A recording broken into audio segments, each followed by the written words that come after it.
La mer Morte, une étendue d'eau salée jouxtant la Jordanie et Israël.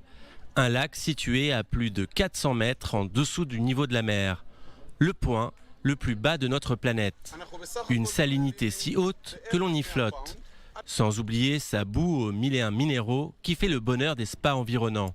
Autour, les oasis et sites historiques ornementent les dunes désertiques. Aujourd'hui, la température extérieure dépasse les 40 degrés.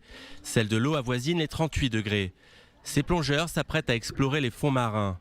Ce qui est d'habitude formellement prohibé, sous peine de se blesser les yeux en raison de la très forte teneur en sel. Malgré son potentiel, cette région souffrait d'un manque de développement et semblait à l'abandon il y a encore quelques années. Un panorama parfois désolé, une merveille du monde qui, au lieu de devenir un centre touristique international, semblait voué à la disparition. Les lieux touristiques fermés les uns après les autres, les infrastructures et les routes périclitées.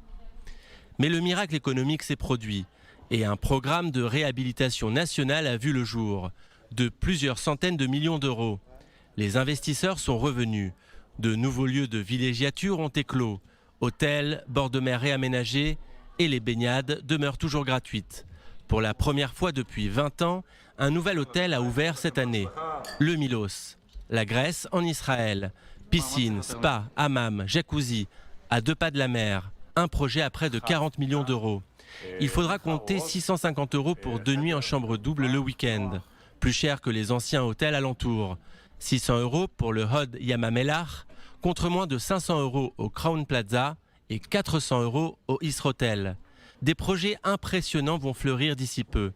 Comme cet hôtel capsule, le plus grand du Moyen-Orient. 500 chambres à 20 € la nuit pour une personne ou 40 € pour un couple. De quoi révolutionner le tourisme régional. Placards, mini-bars, télévision, climatisation, avec piscine et accès direct aux plages. Bref, du low-cost de luxe. Quant à ce nouveau centre commercial, vous pourrez y faire vos achats sans payer la TVA, soit 17% en moins sur la facture. Mais le plus beau reste à venir, la vallée de la mer Morte. 130 millions d'euros pour un projet qui va vraiment changer la donne. Avec la construction de promenades, de cafés, de restaurants, de concepts et aussi d'un hôtel Bereshit, petit frère de celui de Mitzpeh Ramon, du très haut de gamme.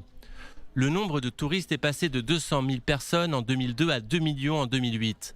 Alors les investisseurs et l'État avaient tout intérêt à ressusciter la mer Morte et enterrer l'adage selon lequel Tel Aviv est une ville sans pause et la mer Morte, une pause sans ville.